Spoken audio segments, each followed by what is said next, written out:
गांव बिंझोल में किया गया शहीद मेजर आशीष का अंतिम संस्कार में लोगों का हुजूम उमड़ा है। अंतिम विदाई देने के लिए लोगों की भारी भीड़ देखने को मिली है। अंतिम संस्कार हो चुका है। आपको बता दें कि दक्षिण कश्मीर के अनंतनाग में आतंकी और जवानों के बीच मुठभेड़ में बलिदान होने वाले पानीपत के लाल और वीर सपूत मेजर आशीष का आज अंतिम संस्कार हुआ है। जन सैलाब वहां पर उमड़ा। तस्वीरें भी आपको दिखा रहे हैं, आप देख सकते हैं भारी संख्या में लोग वहां पर पहुंचे हैं। लोगों का हुजूम उमड़ा है और भारत माता की जय के नारे भी वहां पर गूंज रहे थे। मेजर आशीष धनचोक का शव अंतिम संस्कार के लिए गांव बिंझोल में लेकर आया गया और पैतृक गांव बिंझोल में अंतिम संस्कार आशीष का किया गया। साथ ही आपको ये भी बता देते हैं कि उनके पार्थिव शरीर को पैदल अंतिम संस्कार के लिए लेकर जाया गया था। उनके पार्थिव शरीर को ले जाते समय पानीपत में स्कूली छात्रों और स्थानीय लोगों ने भारत माता की जय के नारे भी लगाए। पानीपत से करीब 4 किलोमीटर पश्चिमी दिशा में स्थित है बिंझोल गांव और शहीद मेजर आशीष धनचोक और उनके चचेरे भाई विकास सेना में मेजर है। इसके अलावा गांव की एक बेटी भी है। प्रीति समेत आधा दर्जन लोग देश सेवा में उच्च पदों पर है। ज्यादा जानकारी के साथ पानीपत से associate editor Devendra Kathuria phone line पर जुड़ चुके हैं। कथुरिया जी, अंतिम संस्कार हो चुका है आशीष का। फिलहाल किस तरीके की तस्वीरें वहां पर देखने को मिल रही है? देखिए आंचल, पानीपत का बिंझोल गांव है। बिंझोल गांव की शिवपुरी जहाँ मैं खड़ा हूँ, अभी भी असंख्य लोग हैं। जैसे ही पार्थिव देह आई थी, पूरे रास्ते में, गांव के रास्ते में, सड़कों पे लोग फूल लिए खड़े थे। जैसे उनकी तमन्ना थी कि हम भी इस अमर नायक को श्रद्धांजलि दें। हजारों लोगों ने रास्ते में श्रद्धांजलि दी, फूल बरसाए, जिंदाबाद के नारे लगाए। शिवपुरी में अभी मैं खड़ा हूँ, अंतिम संस्कार की प्रक्रिया पूरी हो चुकी है। अग्नि को उनका शरीर समर्पित किया जाता है। ऊंची ऊंची लपटें उठ रही हैं, लेकिन गांव में जितनी भीड़ थी, मेरे को नहीं लगता। इस पूरे बिंझोल गांव एक बड़ा गांव है, इस गांव का कोई व्यक्ति हो ऐसा नहीं होगा जो यहाँ तक शव यात्रा के साथ नहीं आया या जिसने आकर यहाँ अंतिम श्रद्धांजलि नहीं दी। तो पूरा मतलब उस तरह का गुस्सा तो था ही, गमगीन माहौल में। उसके बावजूद देशभक्ति का जज्बा भी है। भारत माता के वंदे मातरम के नारे लगाए गए। अमर नायक आशीष, मेजर आशीष को उसके नारे लगाकर जयकारे लगाए गए। तो कुल मिलाकर एक अनूठा ये दृश्य मैं कहूंगा इसको। गमगीन माहौल के बीच देशभक्ति का जज्बा लोगों में दिखा। परिवार के लोग, उनकी पत्नी आशीष की, उसके और परिजन आए थे। अथाह दुख था उनके चेहरों पर, उनकी जुबान पर, उनकी आंखों में। लेकिन तब भी फक्र इस बात का है कि देश पर बलिदान हो गया। जो सुप्रीम सेक्रीफाइस जिसको हम कहते हैं, सर्वोच्च बलिदान जो कोई देश है, वो अपने शरीर का होता है। और आशीष ने वो कर दिखाया, फक्र के साथ इस दुनिया से विदा हुआ है। ये यानी कि गांव को अपने बेटा खोने का जहां एक तरफ दुख है, तो वहीं दूसरी तरफ देशभक्ति भी लोगों में देखने को मिली है कि देश के लिए बलिदान दिया है आशीष ने। और एक झलक पाने के लिए लोगों की भीड़ वहां पर उमड़ी। बिल्कुल, देखिए जिसने भी सुना, कल से इंतजार किया जा रहा था कि उसकी पार्थिव देह जम्मू कश्मीर के अनंतनाग में जहाँ पर ये आतंकी हमला हुआ है, उसके बाद श्रीनगर लाए गए। श्रीनगर के बाद वहाँ अफसरों ने, लेफ्टिनेंट गवर्नर वहाँ इनको श्रद्धांजलि दी। उसके बाद इनको चंडीगढ़ एयरपोर्ट पर लाया गया बहुत सुबह तड़के। उसके बाद बाय रोड यहाँ पानीपत लाया गया। अब देखिए सारी प्रक्रिया में जब तक उसका पार्थिव देह, उसका शरीर पानीपत नहीं आया, उसके गांव में नहीं आए, लोग बेचैन थे देखने को। और जब शव यात्रा आई तो हजारों लोग रास्ते में, शहर से लेकर गांव तक, रास्ते रास्ते, महिलाएं हो, पुरुष हो, बच्चे हो, सब हाथों में फूल लिए खड़े थे और इस नायक की कहानी को सलाम कर रहे थे कि देश सेवा के लिए किस तरीके से इन्होंने अपना करियर शुरू किया। मिलिट्री में लेफ्टिनेंट बने, लेफ्टिनेंट से 2018 में प्रमोशन मिली, मेजर बने। लेकिन देशभक्ति का जज्बा, कुर्बानी का जज्बा उनकी जुबान पर था, उनमें भरा हुआ था। जैसा उनके परिवार के लोग बताते हैं, परिवार ने उनको बुलाया कि नया मकान बनाया, मुहूर्त करना है, तो उन्होंने कहा जी नहीं, अभी मिलिट्री ऑपरेशन चल रहा है, आतंकी फिर सिर उठा रहे हैं कश्मीर में।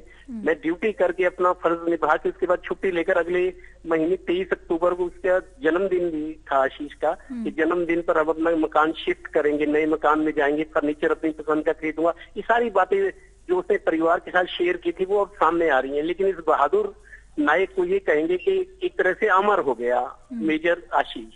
जी बिल्कुल देवेंद्र जी, आशीष मेजर तो शहीद हो चुके हैं, लेकिन बताया जा रहा है कि उनके चचेरे भाई भी सेना में ही हैं। बिल्कुल, अभी मेरे को पता लगा है कि इनके परिवार से कम 3 या 4 लोग हैं जो सेना में रहे हैं, अब पूर्व है, सेना में सेवा दी, तो सैनिक परिवार इसको कह सकते हैं ये, और सोने पे सुहागा वाली बात है। मेजर आशीष ने कुर्बानी ही नहीं दी, बलिदान ही नहीं दिया। ये भी है कि इनके परिवार के कम से कम 4 लोग ऐसे हैं जो सेना में सेवा दे चुके हैं, देश की रक्षा के अभियान में अपनी आहुति दे चुके हैं। जी कथुरिया जी, और जब आशीष के पार्थिव शरीर को अंतिम संस्कार के लिए लेकर जाया जा रहा था, लोगों का हुजूम तो देखने को ही मिला, लेकिन जो तस्वीरें सामने आई उनमें देखा कि स्कूली बच्चे, स्कूली छात्र भी भारत माता की जय के नारे लगाते हुए नजर आ रहे थे।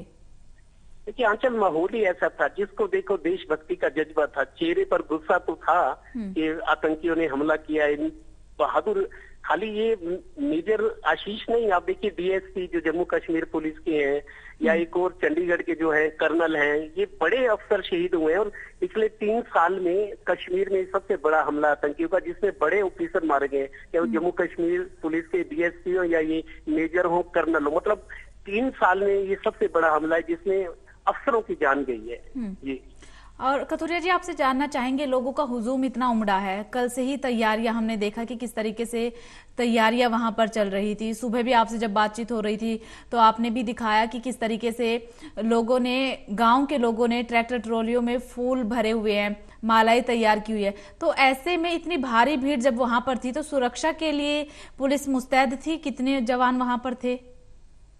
देखिए, पुलिस सुरक्षा तो थी, पुलिस सुरक्षा आज शायद सुरक्षा से ज्यादा सम्मान के लिए थी। जो लोग आए थे, क्योंकि पता है बहुत सारा हजूम होगा, लोग श्रद्धांजलि देने आएंगे, कई पॉलिटिशियंस थे, गणमान्य लोग थे और ग्रामीण हैं, उसके अलावा आसपास के गांव के लोग, क्योंकि भीड़ जुटने का अंदेशा था तो उस लिहाज से सुरक्षा पर्याप्त थी। लेकिन क्योंकि जिला प्रशासन, जिला पुलिस के अफसर, एसपी खुद मौजूद थे, बड़े अधिकारी, प्रशासनिक अधिकारी मौजूद थे, व्यवस्था तो बनी हुई थी, लेकिन हर कोई चाहता था कि अंतिम दर्शन मैं करूं और इस अमर नायक को अपनी श्रद्धांजलि दूं। इस तमन्ना के साथ लोग आए थे। चेहरों पर गुस्सा जरूर था, लेकिन देशभक्ति जिंदाबाद, देशभक्ति के सराबोर थे। ये मतलब अनूठा दृश्य था, ये कुर्बानी के साथ देशभक्ति को सलाम किया गया। जी कथुरिया जी, अगर आपकी परिवार वालों में से किसी से बातचीत हुई हो तो परिवार वालों का क्या कहना है? उनका ये कहना है कि लड़का जो इनका था आशीष शुरू से ही बहादुर था, एमटेक कर रहा था। एमटेक के पहले साल में, चूंकि 2 साल की एमटेक होती है, एमटेक के पहले साल में ही ये लेफ्टिनेंट इसकी सिलेक्शन हुई थी राजौरी, जम्मू कश्मीर में। तो वो राजौरी के बाद फिर बारामूला, फिर बठिंडा में, फिर मेरठ में ड्यूटी रही। उसके बाद फिर जम्मू कश्मीर, जैसे आतंकवादी घटनाएं बढ़ने लगी, फिर इसकी ड्यूटी वहां लगा दी गई। 2018 में लेफ्टिनेंट से मेजर बना, प्रमोशन हुई। तो अभी क्योंकि अगले महीने 23 अक्टूबर को आशीष का जन्मदिन था, घर में तैयारियां चली थी कि आशीष छुट्टी पर आएगा, नए मकान में हम अपने जाएंगे। अभी किराए के मकान में इसके माता पिता और पत्नी को छोड़कर गया था कि हम जब अगली बार मैं अपने जन्मदिन पर आऊंगा तो मन पसंद फर्नीचर खरीदूंगा, हम अपने घर में शिफ्ट करेंगे। बहुत सारी इच्छाएं और जज्बात थे, लेकिन वो पूरे तो नहीं हो सके। लेकिन ये है कि अमरत्व को प्राप्त हो गया। वो नायक जो सपने देख रहा था कि हम परिवार में कैसे अपने नए मकान में जाएंगे, परिवार में रहेंगे, घर में रहूंगा। तो पत्नी की उम्र भी ज्यादा नहीं है, अभी करीब 30 साल के आसपास पत्नी की उम्र है। दुखी तो बहुत थी पत्नी। इनकी 3 बहनें भी हैं और 3 बहनों का इकलौता भाई था। ये भी जिक्र करने वाली बात है, 3 बहनों का इकलौता भाई था आशीष। तो पत्नी भी दुखी है, बहनें भी दुखी है, परिवार के लोग दुखी है। लेकिन अब कोई कर क्या सकता है? एक फौजी का कई बार अंत ऐसा ही होता है जो इनका हुआ है, लेकिन फौजी अमर हो गया। भले ही कथुरिया जी, दुख का माहौल तो है ही, परिवार वालों को दुख तो है ही, लेकिन कहीं ना कहीं परिवार के अंदर देशभक्ति भी देखने को मिल रही होगी कि उनका बेटा, उनका भाई, उनका पति देश के लिए शहीद हुआ। देखिए फक्र तो होता ही है, इतनी, इसको हम सुप्रीम सेक्रीफाइस कहते हैं उस भाषा में कहीं। तो कोई सर्वोच्च बलिदान देश के लिए क्या दे सकता है? अपनी जान से बढ़कर कुछ नहीं होता। आदमी तमाम ख्वाहिशों के बाद भी जिंदा रहना चाहता है, कोई मरना नहीं चाहता। लेकिन सर्वोच्च बलिदान वही होता है कि अपना शरीर कुर्बान कर जाओ दूसरों के सुखों के लिए, दूसरों को सपने साकार करने के लिए। तो मतलब एक सबसे बड़ा जो कुर्बानी होती है उसको हम सुप्रीम सेक्रीफाइस, सर्वोच्च बलिदान कहते हैं। वो यही होता है जब एक फौजी अपनी ड्यूटी पर, अपने देश पर कुर्बान हो जाता है। ना परिवार की चिंता होती है, ना दूसरों की, बस ये होता है, जुनून सवार होता है कि मेरे को अपना फर्ज पूरा करना है, और वो फर्ज पूरा कर गया आशीष जी। बिल्कुल कथुरिया जी, बहुत बहुत शुक्रिया आपका तमाम जानकारी के लिए। पानीपत के मेजर आशीष के अंतिम संस्कार के लिए पूरा गांव उमड़ा है। भारत माता की जय के नारे भी वहां पर देखने को मिले, और सभी में जहां एक तरफ गांव के लोगों में गुस्सा देखने को मिला, तो वहीं पर गांव के लोगों में एक गर्व की भावना भी देखने को मिली है।